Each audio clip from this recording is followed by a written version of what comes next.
What up, TCK Potters? Welcome back to another episode of the Candlestick Kids Football Podcast. I'm your host, Sky Guasco, joined as always by my man, Bobby Lamarco.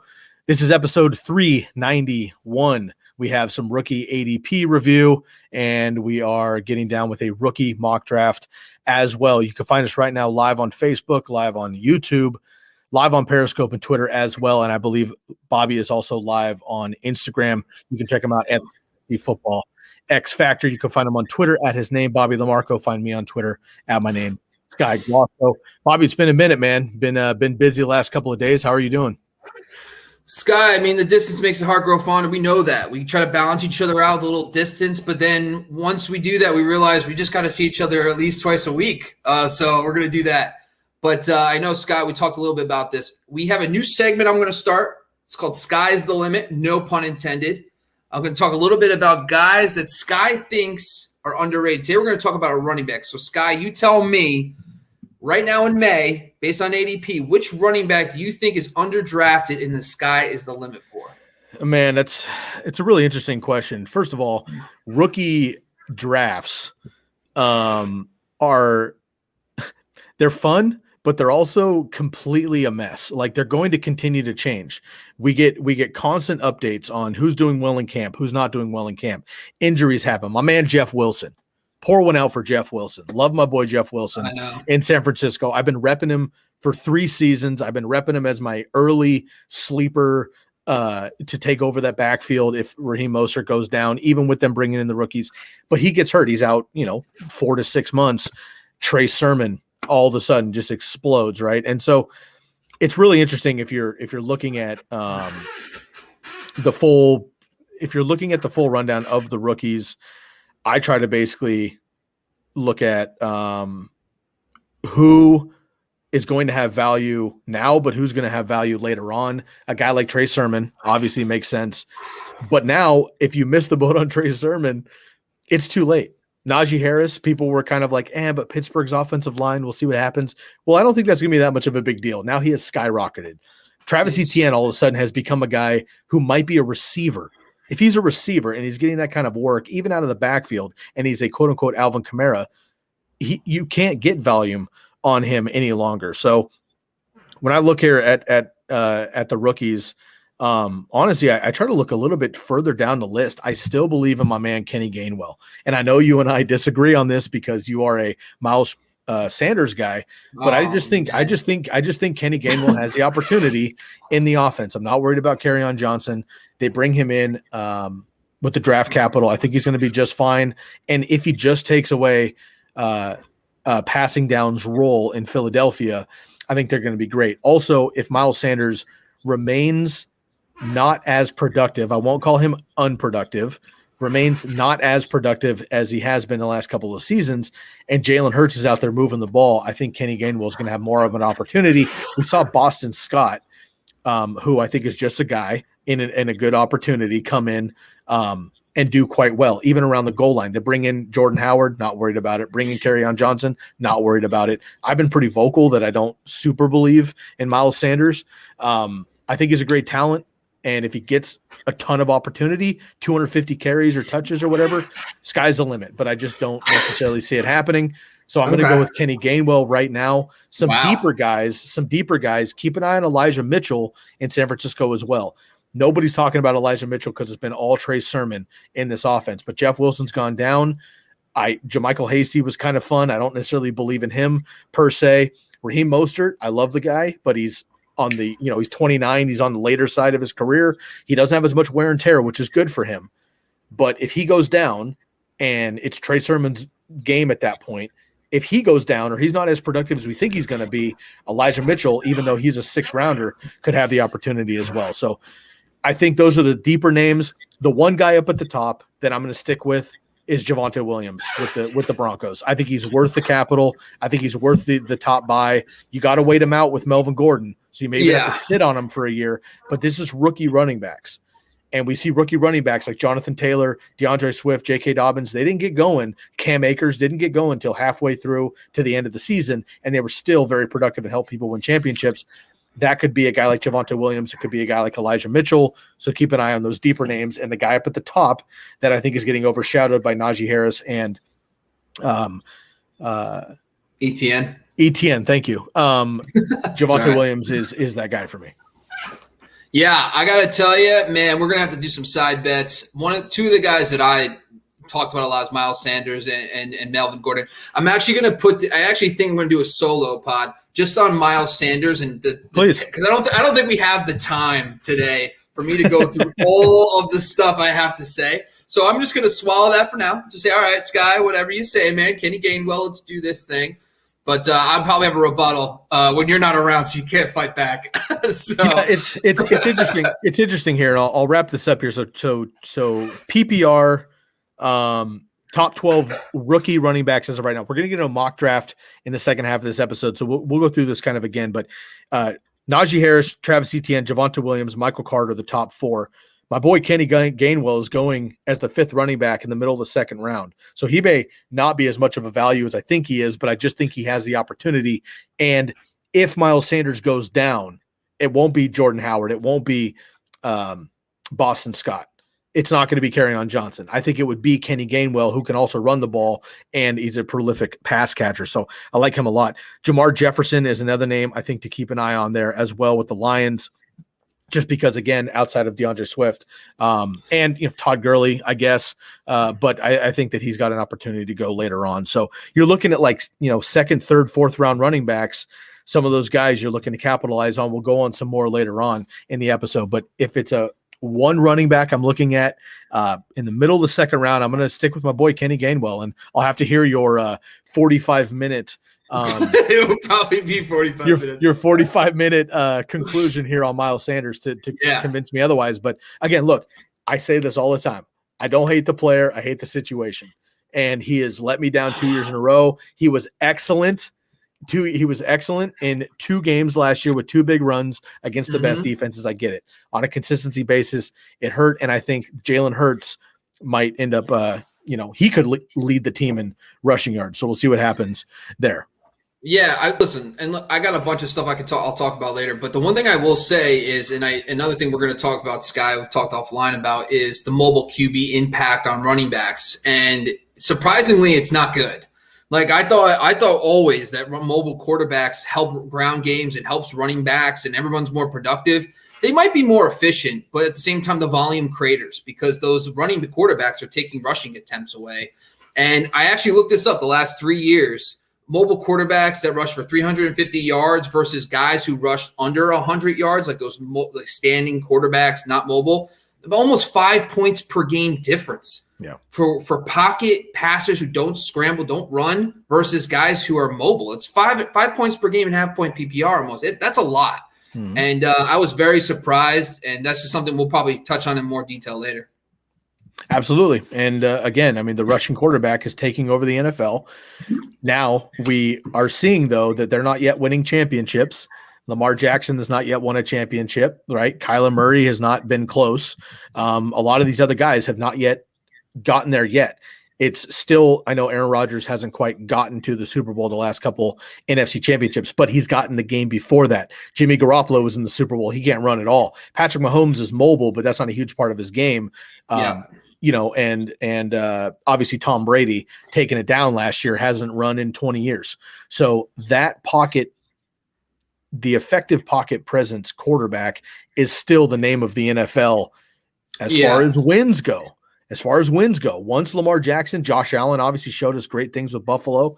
But once the mobile quarterback starts taking over the NFL, as far as they are the best teams in the NFL as well, then we'll start talking about it more often. But I do think we're on that verge. So when you're talking fantasy football, especially if you have this ridiculous setting, which is 4 points per passing touchdown, if you have then the rushing quarterback has the immense opportunity to outproduce.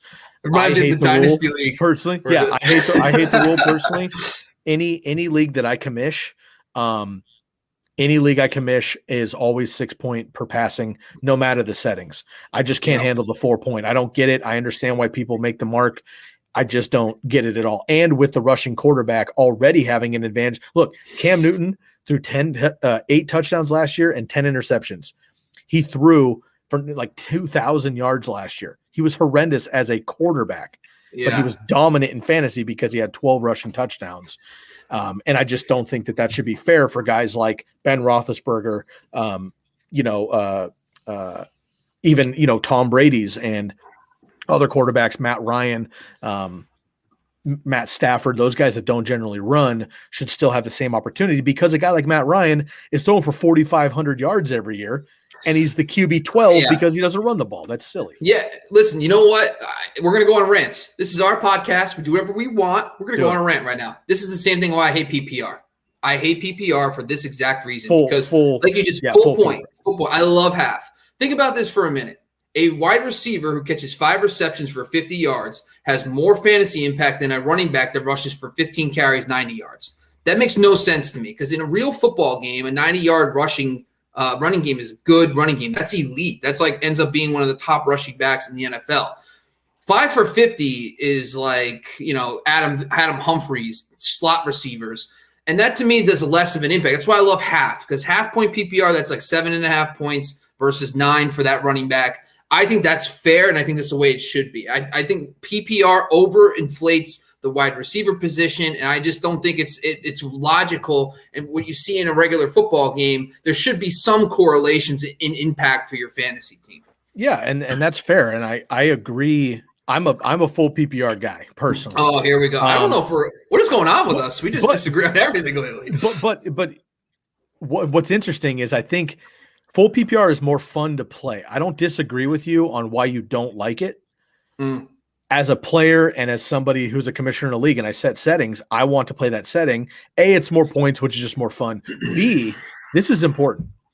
B, it's more predictable when I'm doing my analysis, my research, and I'm putting together a team. Full PPR is more predictable to me than half PPR. I understand you just need to chop the receptions in half and you get the same numbers. But as I'm looking through things, it's easier to say, okay, I think this guy could get 90 receptions. Okay, and let's just say, 90 receptions, 1,200 yards, 8 touchdowns. I can do that math immediately in my head on the board when I'm on the clock. If I'm doing that same thing and I'm going to take 90 points and cut it to 45 points, and redo the math, it can still happen. But for me, it's just easier to do, and it's easier to slot a guy in and say, okay, I think he's going to get 6 receptions. So I'm going to get those points. Now, look, bye weeks is most important. A guy goes down, you're using a wide receiver 6 off of your bench to cover up a bye week. I want to be able to say, okay, Adam Humphries, for example, right? Scott Miller. I want to say, okay, I can probably get that guy for 5 receptions, 50 yards, and maybe a touchdown. To me, it's a little bit easier to work out than just saying, okay, well, if he gets 5 catches in half, that's 2.5 points. That's not a difference maker. 5 points could potentially help with that second flex or whatever. So I know it's kind of it's really interesting. I think we need to put up a poll on our Twitters for the No. We should do like a snippet of our argument, then the poll, because nice. I want to make sure I argue it first, watch video, then vote. Yeah, because I just think I get it, man. I do. More points is always better, but I just don't. It doesn't make sense to me that like you can pretty much pick up a. Yeah, I guess. I just think that my points per game, like if a wide receiver 3 on a team just gets you 5 for 50, and that's more productive than a running back that gets you 90 yards rushing. It just doesn't add up to me. But yeah, well, it's whatever. I don't necessarily disagree, and I do think that'll be fun. And one thing that we do, and here's kind of a little teaser, I guess, for the TCK Listener League for 2021. Is first of all, we're going to have multiple listener leagues this year, because last year, 2 years ago, I had listener league and we had 12 teams come in and I had about 20 sign up and didn't have room. So we opened up a second league that got overwhelmed and I had more people and was turning people on. So we're going to open up a third league this year as well. So there's going to be more opportunities. There's going to be about 36 possibilities for people to fill in here for the multiple TCK listener leagues. But one thing that I've opened up to that listener league is the person that wins the listener league in whichever league you're in. If you win the league, you get to pick the settings for that particular league. So Bobby, you're coming into the listener league. If you win the TCK listener league this year, next year, you can say, look, man, I want to do super flex, 3 running back spots, 4 wide receivers, tight end premium, 2 defenses, whatever. I mean, you can do anything you want when you win it. And that's kind of the perk on winning the TCK Listen League, because not only do you get the payout and you get the prestige of winning the TCK Listen League, but you actually get to pick the settings for the following season. So that's kind of fun. So listeners out there, we have not dropped the listener league yet. We have not opened submissions. We are far from that. We're not going to do that till about July. But just know that if you are in the league and you win it, you're able to pick settings and have some fun, man. I know of a league that is a super flex league, and then it's all flex positions after that. You run a super flex, so you can have 2 quarterbacks, and then they have 8 positions that you play, and they're all flex positions. So you could run 9 running backs and 1 quarterback in a single week if you wanted to. You could run 9 receivers and a quarterback if you want, or you can mix match. You can draft. You could draft Travis Kelce, Darren Waller, and TJ Hawkinson and play all 3 of them every single week if that's the type of team that you think would be productive. So it's really interesting to put your team together. And when you start talking, we need to have our own episode on league settings, which we usually do later in the summer. But 4-point versus 6-point, PPR versus half PPR, Superflex versus regular, a lot of those things change, and especially when you're talking dynasty and redraft. All right, man. Listen, I'm in. I'm ready to attack a listener league. I'm a little more traditional. Actually, one of the things we need to talk about too is another thing that came up in that episode we're going to have to talk about is how many flex spots, how many wide receiver spots. Like, the more I think about it, it is impactful, but we're in a league now where you have 1 flex, 1 running back, and we're just like, there's got to be a threshold. There's got to be some level of depth in your starting lineups to really bring diversity to your league, because when you have shallow starting lineups, it's like everyone's got a super team. It takes away a lot of it. So just another thing about when you're constructing the starting lineups. I agree. And again, I think in a separate episode, we'll go through our ideal league makeup and maybe rules and stuff, but also our ideal roster configuration. I think that'd be interesting for us. And in that dynasty league, you're talking about, it's a charity dynasty league. We've mentioned it a couple times, 16 team dynasty charity league with other fantasy football accounts, which is a lot of fun. You have a team, I have a team. Our good friend Dom over at the Fantasy Football State of Mind put the league on. Shouts out to the State of Mind, good family here of the TCK. We're going to get Dom on the podcast here to break down our teams in that league here eventually as well, to kind of show the listeners where our heads are at on a startup dynasty league. But for today, we're going to focus on the rookies. Last episode, I sat down with my man RJ from the Dynasty Addicts and from the Dynasty Commish Dynasty side of things. He and I had a great episode talking rookies and dynasty in general. He focuses on dynasty. I learned a lot from that episode. I want to take some of that into today's episode and turn it over a little bit before we start getting back into redraft, because finally the NFL draft has happened. Finally, the combines and pro days are behind us.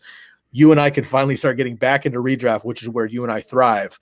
But we need to kind of tie a few more bows on dynasty stuff and rookie drafts, because those are the hotness right now in fantasy, and most people are doing those in their continuous leagues. They're doing the rookie side of that draft. So I want to continue to do that a little bit further today, Bobby. I want to run through a couple of the ADPs right now. So maybe per position, we'll go through the general ADP for each position and rookie specific drafts right now. And then we'll go into a quick, just about a 4-round mock draft later on. You and I are going to pick on the same team. We're going to discuss our pick and talk about the rest of those picks as well. So fighting over Kenny Gainwell in 3rd round. Can't wait. Exactly. So that's what we're going to do, man. I'm very excited to bring it in. We're on the backside of 390, coming up on 400 episodes. Really excited. So once again, if you're listening live, tune in, hit a subscribe right here on YouTube, give us a thumbs up and hit that bell. And if you're on Instagram and you're on the Periscope as well, give us a like and a follow too. All right, Bobby, why don't you fire off some ADPs to me, and I'll let you know my flavor on those. Get the little take the hosting seat once in a while. I kind of like that. So what I'm going to be doing right now is I've been kind of very vocal about running backs and wide receiver rookies. And last year, yes, we had Justin Jefferson and we did have CeeDee Lamb emerge, but there's a lot of guys like Henry Ruggs and who did not. And I think we're going to constantly throughout the year check ADP status of rookies. So the first guy I think no one's surprised here is Naji Harris. So what I did is I actually went on NFC, which is the National Fantasy Champions, ADP, because you have a lot of the high stakes leagues in there. Now, keep in mind, these ADPs do throw in some super flex, so quarterbacks could be a little higher than we expect. But for this exercise, we're going to kind of focus on, running backs, wide receivers, tight ends, but I'll even throw in a quarterback here and there if needed. But first guy on the list is Naji Harris. Now, Harris has climbed to 16th overall in 12-team leagues, and he is currently going ahead of running backs like DeAndre Swift, Joe Mixon, and Antonio Gibson. So my question is, for you, Sky, that is the RB12 for fantasy in the middle of the second. Are you buying or selling Naji Harris at that draft cost? I'm bringing up my rankings right now here just to make sure I'm on. 12 seems just a bit steep. I've got him at 15 currently, and I think that it's not like I don't believe in Naji Harris. I obviously believe in the Steelers. And if he gets Steelers running back workload, and he is the D'Angelo Williams, Le'Veon Bell, James Conner workload, he will be 12 at least. Frankly, he might be top 10, top 8 if he can stay healthy and he can catch the ball, which he can. And I don't think people give him enough credit of that for. But I'm looking at my rankings here really quick. Give me those other names you have him around in ADP. DeAndre Swift. Yeah, DeAndre Swift, Joe Mixon, and Antonio Gibson are the next 3 running backs. Okay, so I have, let's see, let me find Naji Harris. Okay, so I have all 3 of them ahead of Naji Harris right now in my rankings. I have Gibson at 12. I have DeAndre Swift and Joe Mixon in the top 15 as well. So again, I think that for me is just a wait and see. I love Naji Harris. He's clearly my favorite running back, like everybody else in this draft class. He's coming out a bit older, which doesn't hurt him this season or next, but he's going to be 25, 26 a lot earlier than you think he is with this rookie draft class. So in 2 or 3 years from now, we're going to be talking about him being old early on. So doesn't concern me yet. It's just a wait and see with what they do in Pittsburgh. I love the upside. Here's the deal. For your question, buy or sell at 12, I'm going to sell. There you go. I could turn that into a top 10 ranking by draft season in August. I'll put it that way. Okay. Well, I will say this with Naji Harris. Now, the Steelers offense was kind of out of whack last year, but they did have 3 prominent receivers and Eric Ebron, which led to a lower targets for the running backs. Now, you could say James Conner, obviously in and out of the lineup, and he's not Le'Veon Bell, but the biggest difference in that offense was that Le'Veon Bell back in his prime was getting 100 targets. Last year, the running backs were nowhere near from a target percentage close to that. So I think Naji Harris is going to be more focused on the ground game. I don't think he's going to get those elite targets, and I agree 1,000% with you. That's why I think he's a RB15 range, which I think is still good. I think the craziest part is RB15 is not bad. But I just view him as like a Josh Jacobs kind of running back for this year, where he's going to get a lot of the ground game, but he doesn't have that elite upside. Plus, like I've said a million times, the adjusted line yards last year, dead last. That just shows how weak the offensive line is. They lost 3 starters from last year. Next on the list, Travis Etienne. Once again, no surprise. Travis Etienne is going at 44th overall. He's going right ahead of running back, which I think is really odd. But James Robinson's still going here, which I don't know. This is just May ADP for redraft. So keep that in mind, everybody. So this is just what I thought was interesting. But the running backs are not strong in this area. Travis Etienne in this range is going ahead of like his fellow rookie Javonte Williams. But let's talk about a little bit of the receivers. He's going ahead of Robert Woods, Chris Godwin. He's going ahead of quarterback Dak Prescott, Lamar Jackson. Kareem Hunt's another running back. Deontay Johnson is another guy he's going ahead of. So currently is a overall running back, overall 44. What are your thoughts? You buying or selling Travis Etienne as a low-end round 4 pick? I am trying to find him here in my rankings, which scares me. I wonder if he's never good. No, that's not good. Give me 1 second here. I'm not sure why. RB22 is his ADP. Yeah, Jesus. Yeah. Myles Gaskin. Okay, there we go. Travis Etienne. So honestly, overall, and this is single quarterback. Overall, I have him much further down. I have him 66 overall. Brandon Ayouk, Chase Claypool, Russell Wilson, T. Higgins area overall. And then running back specifically, he's in the high 20s for me as well. So running back wise, he makes sense there at the RB, 22. Let me see where I've got him here. Travis Etienne, I have at 26. I actually have James Robinson 2 ahead of him at 24 right now, just to see what happens. But I've got him right around Myles Gaskin, Chase Edmonds, Mike Davis. So I think he makes sense for the running backs. Overall, though, the community, the ADP has him much higher than I do overall with running back. I just have so many wide receivers ahead of him is what tells me. When I look at an overall running backs make sense. The overall ranking, when I have them, 22 lower than the ADP, that just means I have much more faith in wide receivers, probably a couple more quarterbacks and a couple tight ends as well. Yeah, the thing about Etienne that does scare me a little bit is the fact that he reminds me, I've talked about this before, it reminds me a lot of DeAndre Swift last year with Darrell Bevel. The first 8 games of the year, he barely got any true work. I wrote an article for Razzball about running back draft capital, and I put a nugget in there about how in the second half he had almost 3 times as many 10-plus carry games because he started getting more work. So you're going to have to wait on him. And I think that kind of makes his ADP kind of even out in the end. Like, yeah, he might return value in the second half of the season, but overall, you're not going to win a league by drafting Travis Etienne because he's going to have to accept the early season slow with James Robinson and Carlos Hyde getting touches. Also, like you touched on the wide receivers, I mean, Chris Godwin to me is probably someone I would take over him. Robert Woods, I mean, Robert Woods with Matthew Stafford. Doesn't it just tickle your fit? Doesn't it tickle your fancy a little bit? You're just kind of like in a startup. Okay, look, I think we need to decide. I'm sorry if you said this already. Is this redraft or is this dynasty? Redraft. Okay, redraft. Yeah, and that's what I'm figuring. If this is redraft, this is not even close. Chris Godwin over Travis Etienne makes perfect sense. Robert Woods in redraft way before Travis Etienne. Look, Travis Etienne, whether Urban Meyer makes it happen or not, just like might not produce much for a while.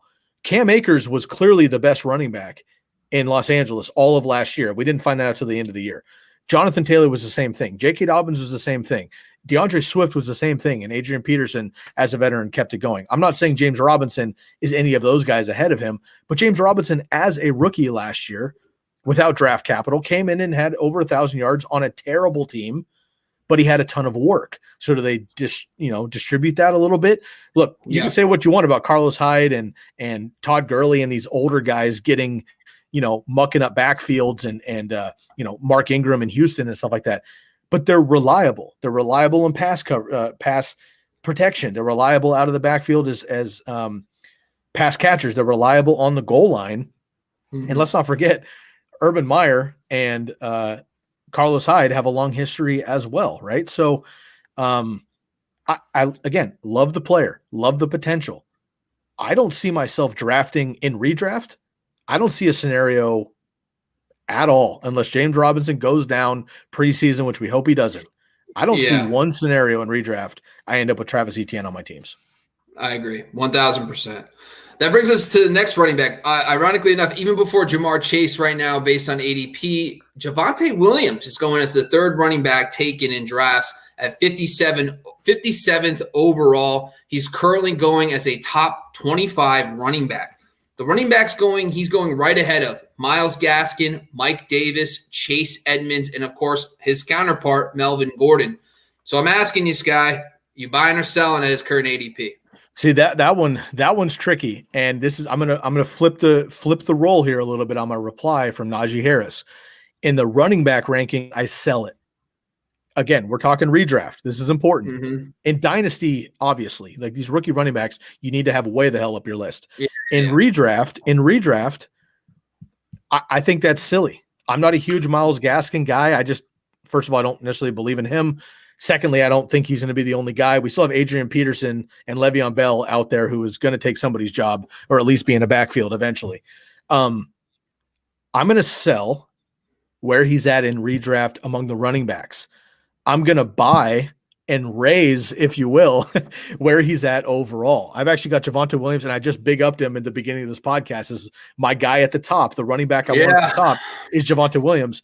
I've got him at 48 overall right now, and I've got him going among, let's see here, Gus Edwards, Phillip. I mean, he's in the back end. That's what bothers me about this. Is like he's a backup running back for now. Do you think he's going to come in and be the starter? Because in redraft, if he's not the starter, I'm not drafting him there. Last year we got Jonathan Taylor in the 3rd round. Okay. But it was that we didn't necessarily believe in Marlon Mack. Nyheim Hines has always been kind of Nyheim Hines. But we thought like the pedigree comes in with Jonathan Taylor, which the draft capital is similar for Javonte Williams, but I'm not sure that his college dominance was what it was of Jonathan Taylor. So we expected him to get a role right off the bat there. So I love Javonte Williams, but in redraft, I think I'm going to be a little bit more patient. I don't even like Melvin Gordon. I'm just a little bit more concerned about Javonte Williams, I think. So this is the thing. Last year, they Philip Lindsay fed a role. He ran around 8, 9, 10 carries a game playing behind Melvin Gordon. Javonte Williams could easily take that. But another thing I want to keep in mind with this whole situation, I think a lot of teams do think in advance. Melvin Gordon's a free agent after this year. Yep. So when they draft Javonte Williams, they can groom him behind Melvin Gordon, and then he takes the role next year. Yep. First of all, the Jonathan Taylor thing, we don't know what would have happened with Marlon Mack because every person that drafted him in the 3rd round feels vindicated at the end of the year when he started off slow. And we have no idea. At the time you drafted Jonathan Marlon Mack wasn't even – yeah, exactly. Marlon Mack, we never got to see it. So we don't know. Like, honestly, I don't care what anybody says. Jonathan Taylor last year was not – we don't know if it was a good pick or not in the grand scheme of things because Marlon Mack, he got hurt week 1, not like week 8. He got hurt week 1, like halfway through the game. Like, and it still took Jonathan Williams nearly like a half a season to get going. So my thing is with this is like you're drafting Javonte Williams before Melvin Gordon in drafts when Melvin Gordon's the starter. And I think Melvin Gordon, he is 28 years old. But I think this whole age thing, and listen, a lot of the stuff I'm doing now, I've done a lot of research on age analysis, and one of the things I'm doing next is for running backs. But one of the things I started realizing right away, Mark Ingram in his big season with Baltimore was 30 years old. 30 years old, yeah. And then Adrian Peterson, his 1,000-yard seasons in his 30s. I just think that it's a little overblown, especially for the good running backs. I think you just see a lot less 30-year-old running backs because they fall off or they're not good enough. I totally get that, but they just don't play anymore. So I think Melvin Gordon, to me, this season should be drafted ahead of Javonte Williams in redraft. But I'm obsessed with Javonte Williams in Dynasty. I truly am. I wrote a whole article on it about how I believe in Melvin Gordon this year, but I think Javonte Williams is going to be an absolute monster for Dynasty. And we'll talk a little bit about that in a little bit, too, when we do our picks. But I think you agree. I'm selling across the board. I think I'd rather have Melvin Gordon. I think Mike Davis, even in this case, if it's Chase Edmonds and PPR, probably try to take him over Javonte Williams. But I think Williams is going to play. And also keep in mind, Philip Lindsay had back-to-back 1,000-yard seasons. Yep. He was the incumbent, and Melvin Gordon still came in and became the starter. So this team had a 1,000-yard rusher, brought in Melvin Gordon, and started him over him. So that's another thing. Yeah, I'll wrap it up here. In 15 games last year, Melvin Gordon had 215 attempts, which is the 3rd most of his career. So he handled a quality workload. Yeah. He was 14 yards short of 1,000 rushing yards. He had 32 receiving yards, which is about his career average, if I'm just blanking numbers really quick, and about 160 receiving yards for 10 total touchdowns. That's not a super sexy running back necessarily that you love to have overall, because I think he only had one big game versus the Jets when he accidentally ran like a 40-yard touchdown to end the game. But he's solid overall. He's an RB2 all day long, right? Exactly. With upside. Javonte Williams is much more exciting, and I love the guy as much as you do, and I'm all about it long term. And next year, if you're in a keeper league, I would reach for Javonte Williams, hold him, eat it, and see what happens. If you're in a regular redraft league, though, I'm not saying go out and draft Melvin Gordon per se, but don't get too excited about some of these rookies like Michael Carter, who everybody is super hot about. In redraft, it's different. Dynasty, go do your thing. Get your guy, wait it out. In redraft, you got to be more patient. Melvin Gordon was extremely consistent last year. He's been consistent. Yeah. But the other thing I want to talk about here too is the Teddy. And I'm sorry, you went down. You slipped on the banana peel. There's like 2 guys right now I'm hot on. Miles Sanders and Melvin Gordon. I'm hot on right now. So you slipped right on it. Now I'm going for it. Screw it. This is our podcast. We do whatever we want. Anyway, Now, another thing about this we're not talking about is Teddy Bridgewater's impact if he wins the job. Teddy Bridgewater will target the running backs a lot more. Last year, Drew Lock, between Teddy B in Carolina, Drew Lock in Denver, it was about 8% difference in target share to running backs. So that's another element now to this, that Melvin Gordon's probably going to be the passing down back still. Even if Javonte Williams takes over that Philip Lindsay taking some early down work, I think Melvin Gordon's still going to be the trusted guy in pass pro, still the trusted guy on the goal line. And if Teddy Bridgewater is a quarterback, that's just more targets for that volume can go up. So I think Melvin Gordon, I'm not saying go draft Melvin Gordon as the running back 15. I'm not saying you don't even have to do that. You could draft him at RB 25, 26. He's going to give you RB2 value. And that's all for now. Man, I am excited about it. I'm really bummed. And here's my moldy banana peel that's like in the garbage that unfortunately got thrown away 2 years ago. I'm sorry. My boy Royce Freeman, man. Fantasy RIP. I mean, well, Royce Freeman is one of my favorite dynasty buys because of the fact that he is a free agent next year. One of our tips and tricks that we should probably talk about with dynasty is the fact that one of the things I just talked about you right before we started. Go check out 2022 free agents and see who's coming a free agent next year. One of the things I've noticed right away, draft capital matters for success for running backs and pretty much across the board, any position. So he has draft capital. Plus, Royce Freeman's been productive in the time that he's gotten work.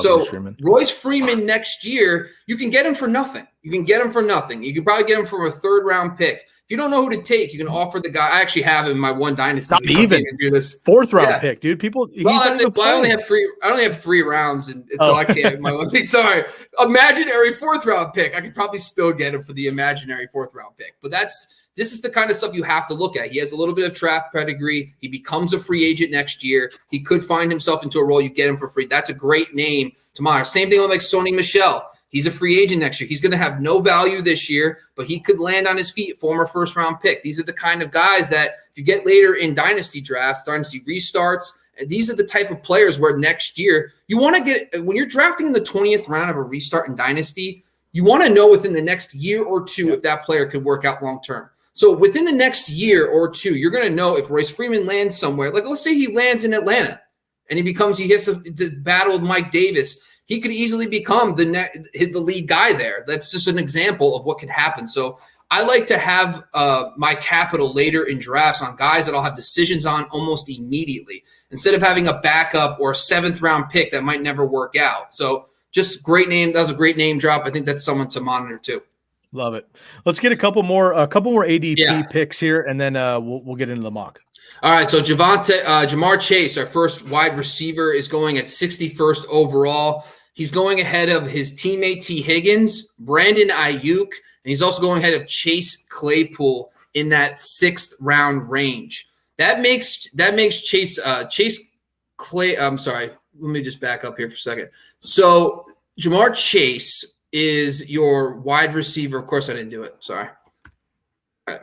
Let me know what you think. Overall, I'll get you his wide ADP for wide receivers. Right now, his ADP 61st overall. You buying or selling? It seems too early. I mean, for him to be the first Bengal off the board for wide receivers doesn't make sense. Again, we're talking redraft. This is important. I don't want people blowing me up being like, Jamar Chase is going to be amazing for 20 years. He might. But T. Higgins could also, and Tyler Boyd is still very good as well. I know that they have the rapport with Joe Burrow. Now, look, what's great for Jamar Chase is not only is he rolling into this quarterback he already knows, and a vacancy opened up by, my boy AJ Green, who is now in Arizona, he could get peppered as well. And look, there is definitely an opportunity for him to be the best fantasy wide receiver overall at the end of this season. I'm not sure, though, that I'm going to draft it that way. Joe Burrow's coming back off of an injury. He was a rookie last year, played exceptional in 8 weeks, but they were down significantly every game. He was throwing the most passes in the NFL per game by far. We'll see if that actually happens. Joe Mixon is back healthy again. We'll see if that changes the scheme a little bit. And T. Higgins obviously proved himself as last year's Jamar Chase, essentially coming into that offense. So I'm going to sell it overall. And I have off the board in redraft, I have T. Higgins it'll probably be Jamar Chase and then Tyler Boyd. But Tyler Boyd is probably the guy that I'm going to draft because he's going to fall to like the 9th round, and he's Jarvis Landry with more upside. Yeah, I agree. And the thing with Tyler Boyd, too, he plays the middle of the field. He diversifies his targets from Chase and Higgins. Higgins and them will be on the outside. If we want to compare it to the Dallas Cowboys situation, it was CeeDee Lamb in the slot, Cooper on the outside, and then Gallup took the back seat. I might be buying Chase. I'm not a big rookie guy. I'm not. But the thing is, one of the biggest hiccups last year, I'm trying to learn on the spot here, was I do my opportunity analysis. And the two teams that were at the top were the Dallas Cowboys and the Minnesota Vikings. And sure enough, who emerged? Justin Jefferson and CeeDee Lamb. This year, the Bengals are one of the top teams in my analysis. And it makes me look at like, okay, the targets are going to be there for a guy like Chase. Plus, he's got the built-in rapport with Joe Burrow. And now we're talking, this guy's supposed to be like one of the best prospects we've had in the last 10 years. So camp reports are going to matter. Obviously, if you're drafting in May, and you're just doing some best ball, I would take him here. I don't have a problem with that. But I'm going to be watching very closely to see how it sounds. What's the reports coming out of camp? Because I think you're right. The guy I'm probably going to have the most of is Tyler Boyd. I've drafted him back-to-back leagues already. Yeah. So I'm big on Tyler Boyd. I love his value because you're right. He falls to the 9th round in 12-team leagues. So I do agree. But I think I might be buying Jamar Chase because of the upside. Top 10 picks, there's a 27% chance they become elite versus much less for later round, first round picks and second round picks. So that's one thing of one of my researches that I've done. So I think I am buying Jamar Chase. All right, let's jump into Kyle Pitts. He's the first rookie tight end taken off the board. No surprise. The only one we're going to talk about today. Kyle Pitts going right behind Jamar Chase at 68th overall. The craziest part is going as the tight end 5, going ahead of guys like TJ Hawkinson, my boy Logan Thomas, Dallas Goedert, Noah Fant. So the question is, are you buying or selling a Kyle Pitts 5th tight end off the board at 68th overall? In redraft, I'm selling all day long. There's no way. In redraft. Dynasty, you could make a case. In Dynasty, you could make a case depending on your team development. You could draft him 2nd overall depending on what you need. I did. If you're in a super flex league, you could draft them top 5, top 6, depending on your team needs.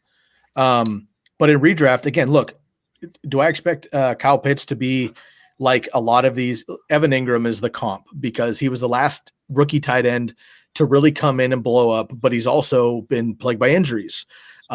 He's also had a lot of weapons around him.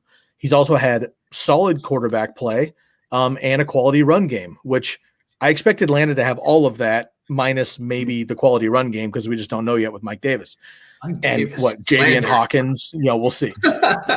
And whatever happens with Julio, we'll see what happens on there. But, right, yeah, it's a big caveat. But if I'm going apples to apples, I think Kyle Pitts is going to be far better than Evan Ingram in this year, in his rookie year, and probably in his career overall if he can stay healthy. The issue is top 5 in redraft. No, Kelsey, Kittle, Waller, Andrews for me is top 4. No questions asked. I'm going to put your boy Hawkinson at number 5. I'm also going to put Dallas Goedert for now at 6. I've got Noah Fant and I've got Logan the Hitman Thomas up at number 8. So that's my top 8. I've got Kyle Pitts at number 9, just ahead of Robert Tonyan. And if Robert Tonyan definitely gets Aaron Rodgers back, we'll see what happens with that too. But there's some question marks with those guys below him. So Kyle Pitts is top 10 for me in redraft. Redraft is important. I could see him going ahead of Logan Thomas because I just don't know what Fitz is going to do. He could jump Noah Fant too, depending on who the quarterback is. Right. And if Zach Ertz somehow stays in Philadelphia, which I don't think will happen, but if he stays in Philadelphia, I could see Dallas Goedert falling as well. So Kyle Pitts could be my number 6, but either way, I'm not putting him over Hawkinson, Andrews, Waller, Kittle, or Kelsey. So technically I'm going to sell on 5, but he could be my number 6 with reason. I think the thing, there's a couple factors in all this is how many starting spots you have. Is it 2 receivers, 3 wide, 2 running backs, 3 wide receivers, and a flex? Because that matters to me. Because if you're drafting him in the 6th round, you have to take him versus another starting receiver or running back in that range. The other thing is it's not apples to apples either, because if I'm a big Tyler Higbee guy, and you can get Tyler Higbee at 118th overall. Yep. So you can draft him probably 4 to 5 rounds later, and you can fill up on running backs and wide receivers and fill out your rest of your flex spots. But if you're in a very shallow league, for example, you only have 5 starting spots between flex players, meaning like 2 running backs, 2 wide receivers, and a flex, and you filled up all those 5 spots, and now you're in the 6 and Kyle Pitts is there, I can be maybe a little more open to it than I would a deeper league. The other thing, too, is we know rookie tight ends struggle. You just brought that up. My thing is, why are you going to draft a guy high knowing that he's got that hamper to him? I know that a lot of people are saying he's going to be like a glorified slot receiver, but you know what? Until we've seen it, I know Kyle Pitts could be the first, but we've never seen it. It's never really happened. Even Evan Ingram wasn't a top 5 tight end the first year he did it. I mean, we're talking about top 12. Like, oh, yeah, he was a top 12. Evan Ingram was like a top 10 tight end that year. But that's what they were. That's like the pinnacle of being it. So and that was a lot of injuries. Odell got hurt.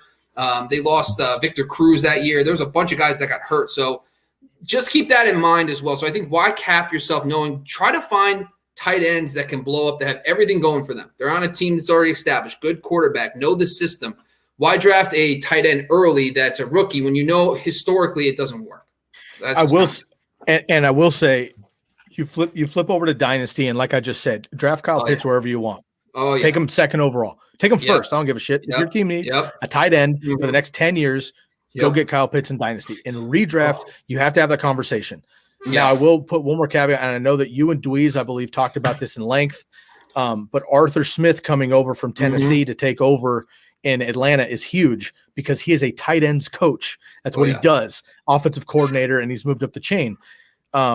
That helps Kyle Pitts, obviously. Matt Ryan has peppered, back to Tony Gonzalez back in the day, right? He has peppered his tight ends. So that bodes well also.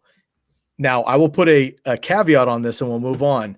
We're going to have this conversation in, let's see, what is today's date? The 28th. We're recording this. You'll hear this on the 29th. The league year turns over after this weekend. Julio Jones is most likely going to get traded next week.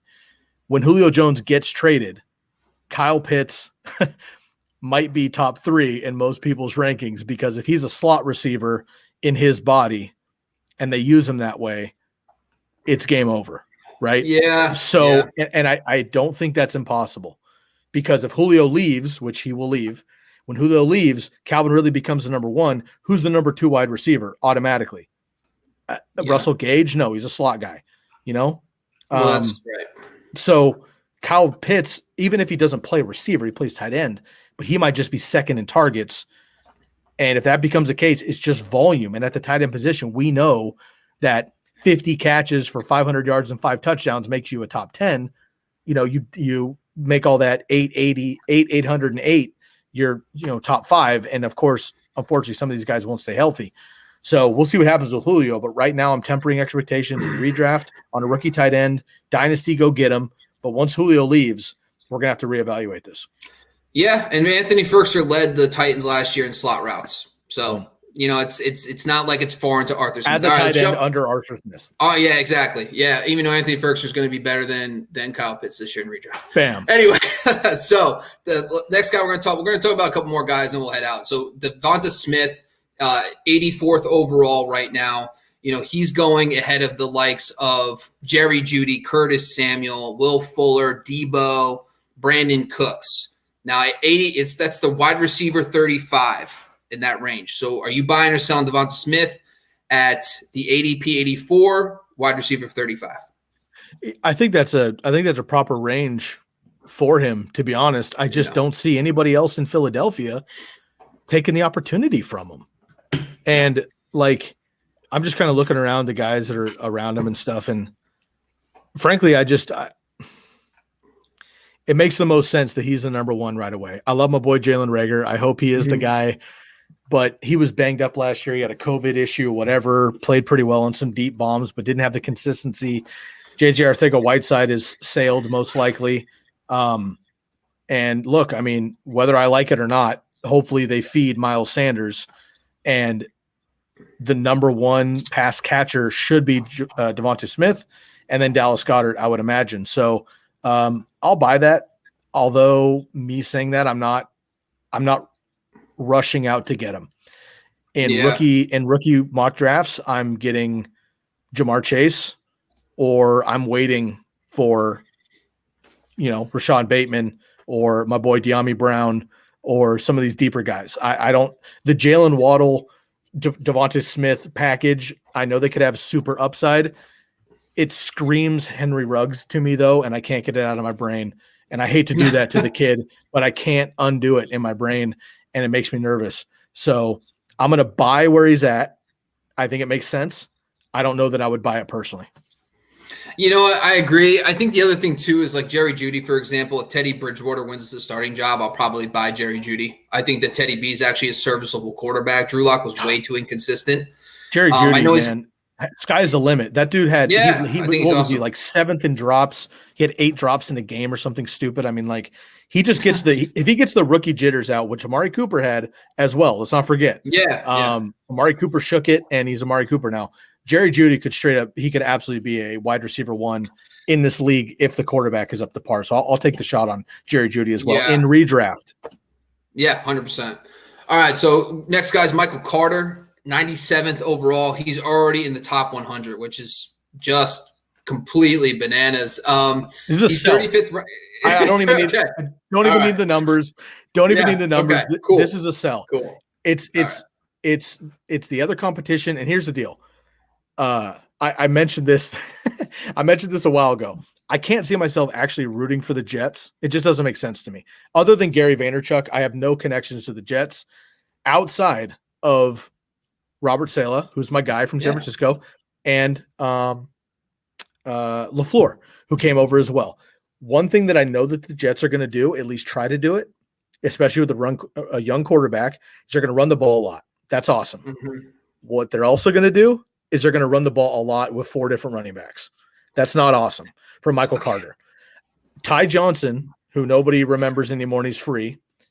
A tweet just came out today. I forget who the resource was. A tweet came out this morning that Ty Johnson was getting like lead reps. They still have LaMichael Pirine, right? And then they have Michael Carter, who, yes, he might lead the team in receptions.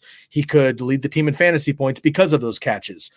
Is he going to be somebody that you can rely on all the time in a bad offense with a rookie quarterback trailing constantly in a committee?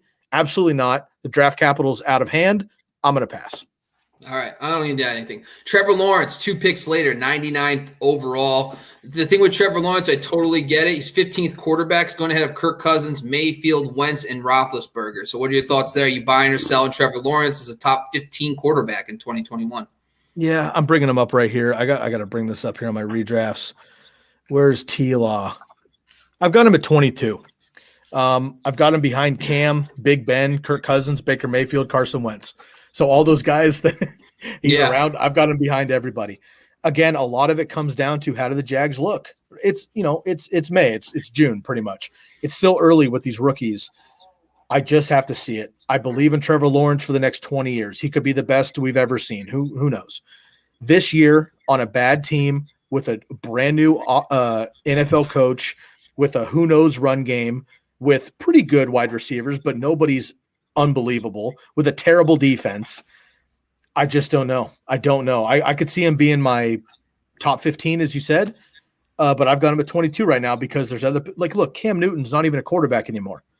He will most likely have more fantasy points than Trevor Lawrence if he plays the whole season. Big Ben isn't moving anymore. I think he could also have that same – Carson Wentz could come around. Baker's improved. Kirk Cousins is top 12 every year, but I can't rank him there. So I'm going to sell it reluctantly, but understand that in a couple months he could absolutely be top 15 if he is advertised with that team. And once Tim Tebow starts catching 12 balls a game, he's going to skyrocket. Tim Tebow, can't wait. All right, so the last one I want to talk about, and then I'll let you pick any guy you want to talk about too, is Trey Sermon. So your boy, he's already up to 103 now.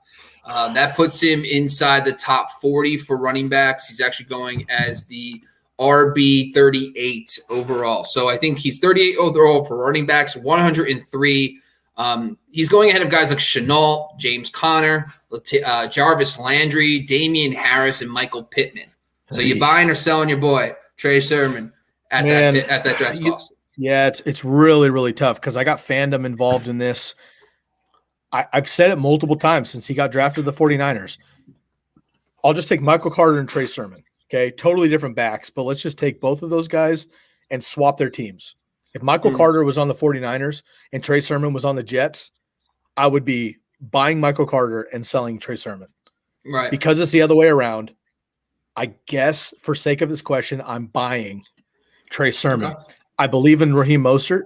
I know there's other guys. Let's not forget Wayne Gallman. I know he's not awesome. Nobody's going to draft him. He's a professional running back who has stepped in well for your Giants behind Saquon Barkley, and he has been at least 75% Saquon Barkley when Saquon's been out the last 2 years. He's not a bad running back. And the Shanahan offense and this offensive line can make any running back quality. So he's out there. JaMychal Hasty's out there still, and Elijah Mitchell, who I mentioned earlier, and Raheem Mostert. Yeah. I like taking the chance on him, but again, a rookie is totally different. In redraft, I don't know, man. Like last year, were you drafting Tevin Coleman or Jeff Wilson in the 12th round? Yeah. Were you drafting him in like the 8th, where you're gonna have to get Trey Sermon now? Yeah. No. Now, Mostert could go down in week 2, and Trey Sermon could be an RB6 the rest of the year. That could absolutely happen. If you're willing to take that risk and you have everything else filled in and you're taking shots and Trey Sermon's that guy, I would say pull the trigger. If you're saying I bank on Mostert getting hurt, I guarantee Sermon's going to be the guy come week 4, that's just too risky for me for where he's going. The hype is real because Jeff Wilson went down. I love the landing spot. The player's good enough, but there's also 3 or 4 other guys who are good enough, in my opinion. Yeah, the problem is we're talking about this in May. In August, we'll have more clarity on this because Wayne Gallman's number 2 as we speak today, and that's just coach speak. I know he's the veteran, but you're right about Wayne Gallman. They actually just come out and said he's number 2, but guess who's number 1? Mostert. So I think if today, if I'm drafting, you can take 8, 9 turn. You could take Mostert, you could take Sermon, and you can just hope for the best. That's not a terrible idea. Like the other thing with the San Francisco running backs, it's all been injuries. Since 2018, it was Matt Breida, then it was Mostert, then it was Coleman, then it was McKinnon. Everybody gets hurt. It's not like they keep rotating backs because they're all healthy and they just don't know what to do with them. They've literally had and you know this better than anybody. They've had the worst luck since Carlos Hyde left in 2017. They've had literally every year their starting running back gets hurt every year and misses multiple games. Not like, hey, I got hurt and I'm back the next week. It's multiple games. So in the end, it looks like, oh yeah, they're only getting 11 carries a game on the year. It's like, no, well, they're actually getting closer to 15 when they play. So it's just like, I think the 8-9 turn, if it stays right there, Mostert's not going to go higher. I think the problem is Sermon's going to go up past Mostert. And then I'm not going to take Sermon. It's going to be the same concept. We just talked about this a little bit earlier with a guy like Travis Etienne, where we know that the running back is going to be split early on and you're going to be paying a higher cost when the guy's going to be wasting on your bench probably the first month or so of the season, and you're banking on an injury to Mostert. If Mostert doesn't get hurt, the guy's awesome. Mostert is so good. He can't stay healthy. Yep. I just don't see Sermon taking Mostert's job unless he gets hurt. You know which 49ers running back has stayed healthy over the last 10 years? Frank Gore. Ladies and gentlemen, the Niners should have never moved on from Frank Gore. Don't get me fired up on Frankie G. Hopefully I can do his introduction at the Hall of Fame. We'll see. He's not returning my calls yet, but I'm sure he's busy. He will. Okay.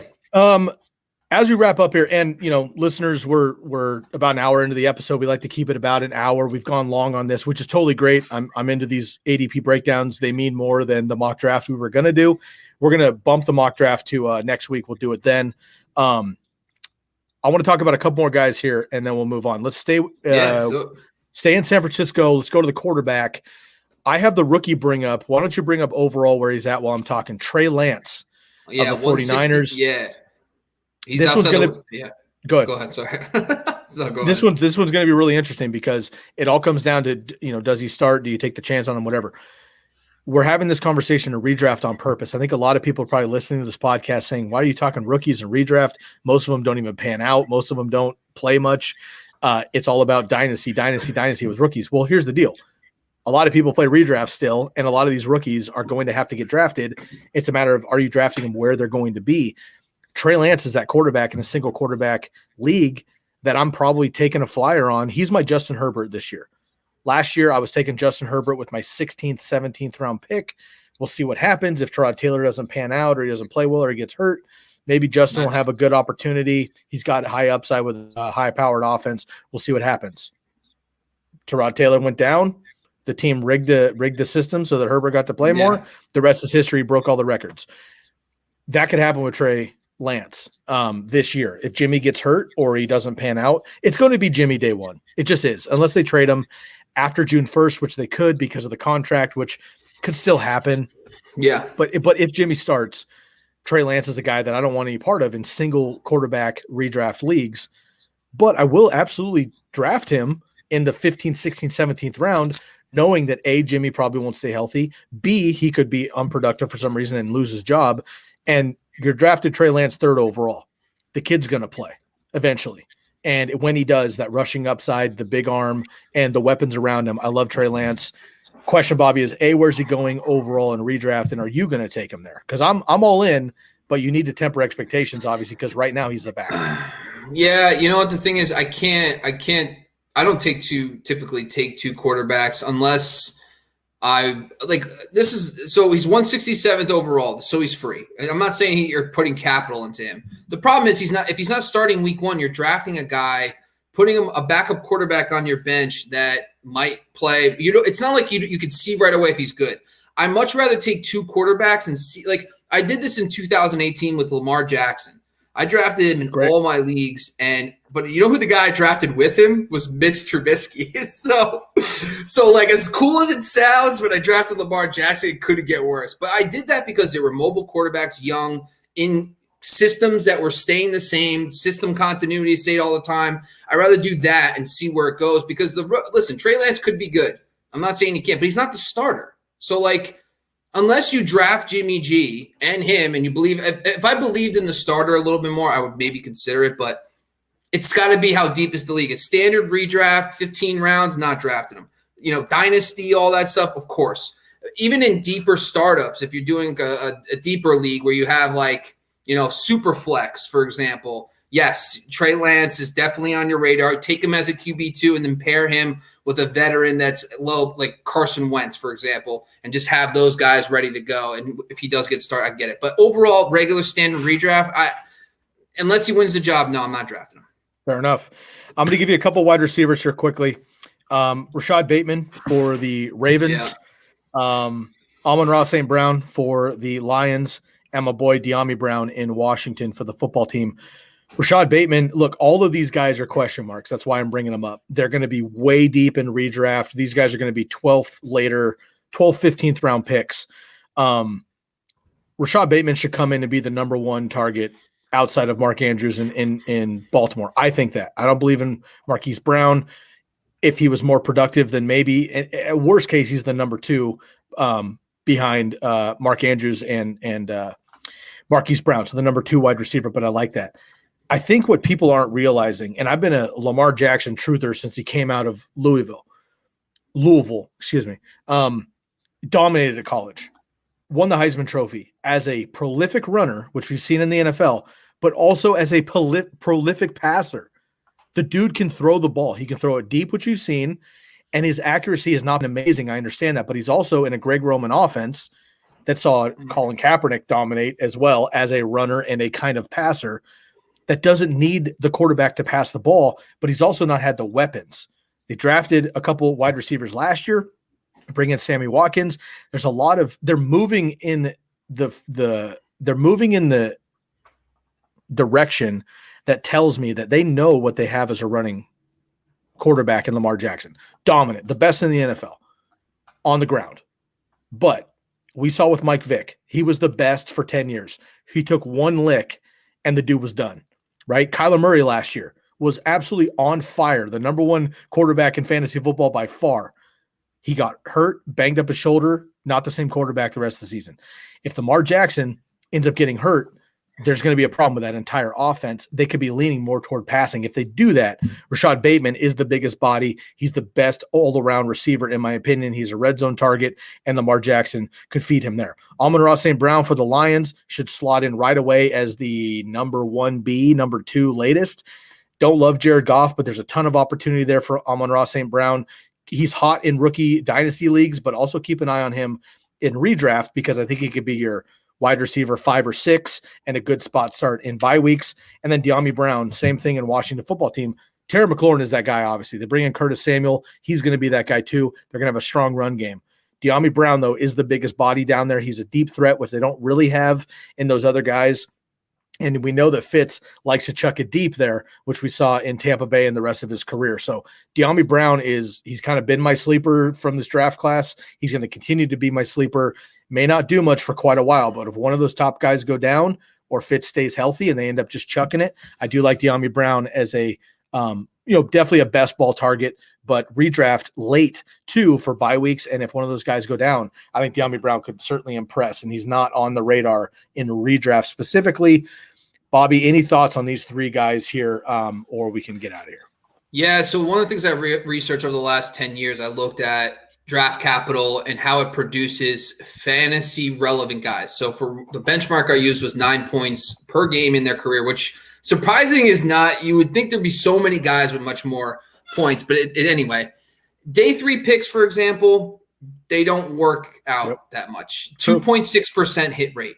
And that to me is like, I know St. Brown is going into the slot role and this and that, but that capital to me, there's 4% of 4th round receivers have actually produced consistently enough for fantasy to have 9 points per game in their career. And 9 points per game in their careers isn't even startable year over year. I mean, it's just adjusting for some slower starts. Now, I think that to me right there, just like, that's why when I look at it, it's first and second round at 42% hit rate for first round, 38% for second round hit rate.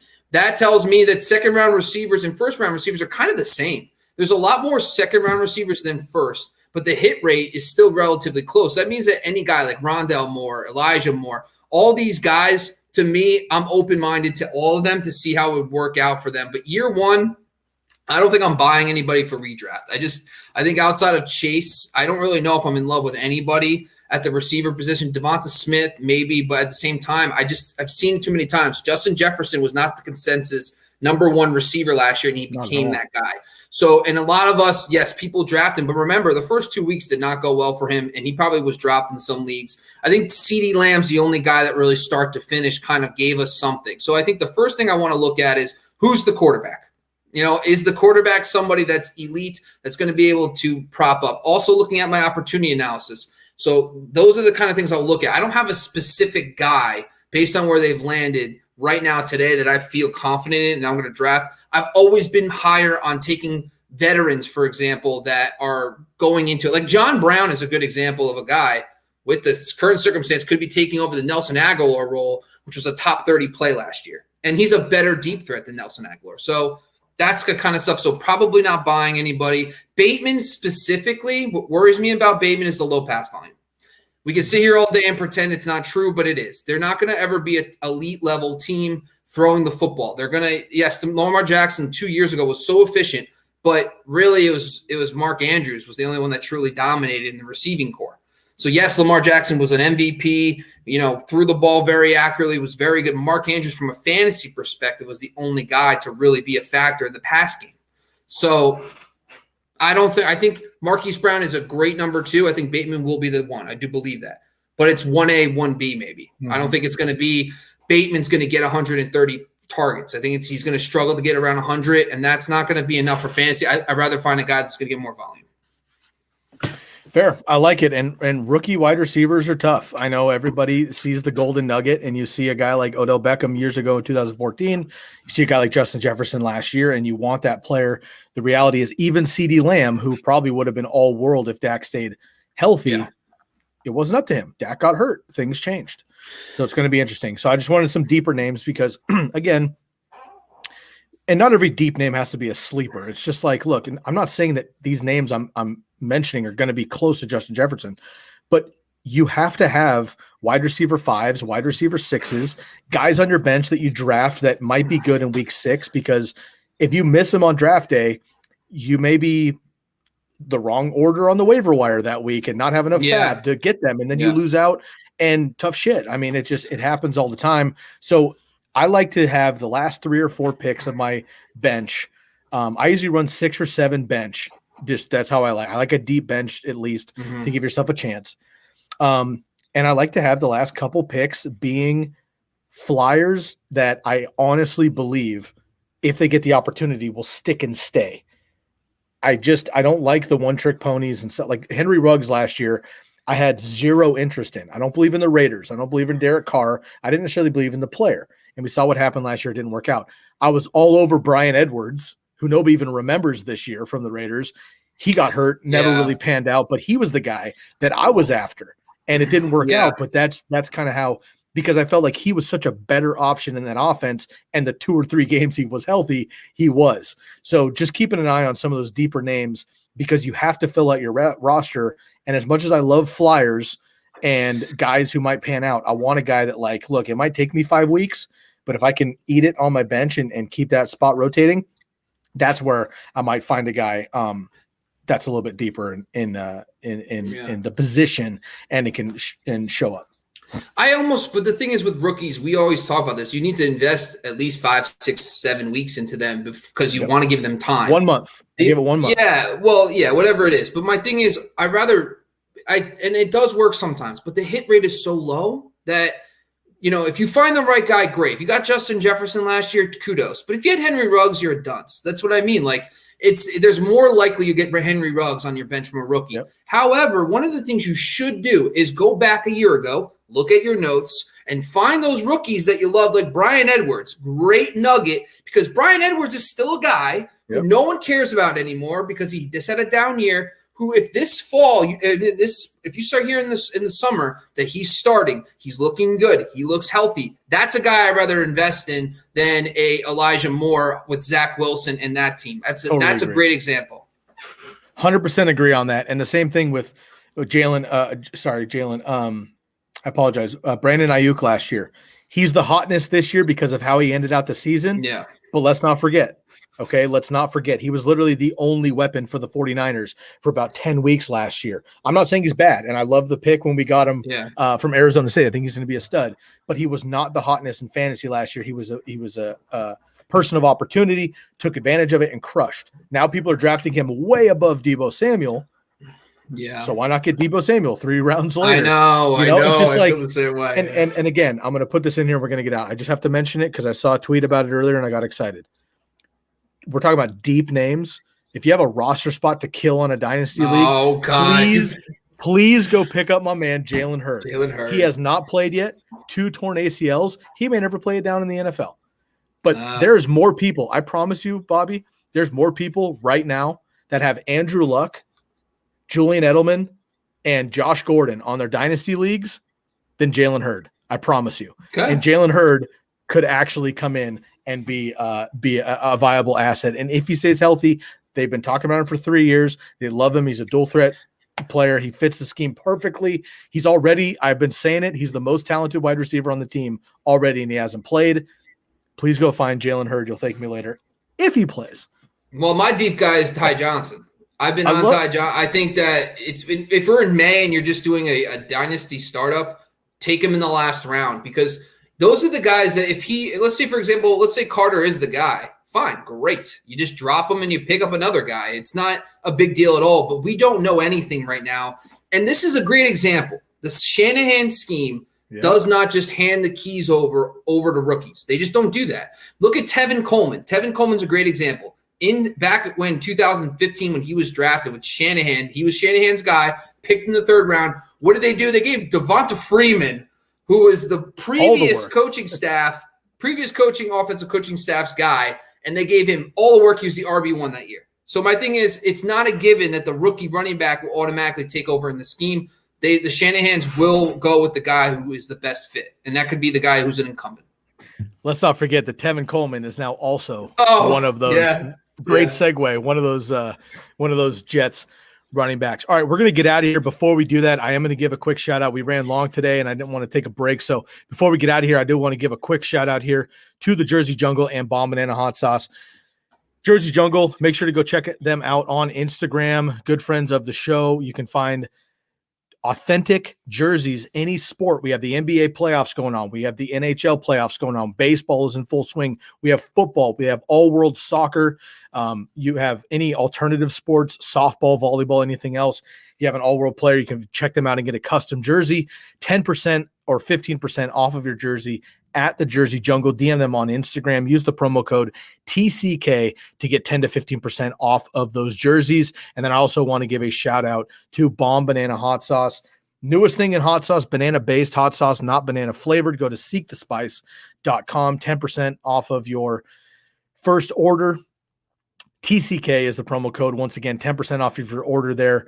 New sponsor of the podcast, 4 guys in the dorm room at the University of Michigan. Shouts out to the Wolverines. Created this hot sauce. They were just featured in Forbes magazine. I want to give a shout out to Bomb Banana Hot Sauce. I put this on pizza. I put this on nachos. I put this on fries.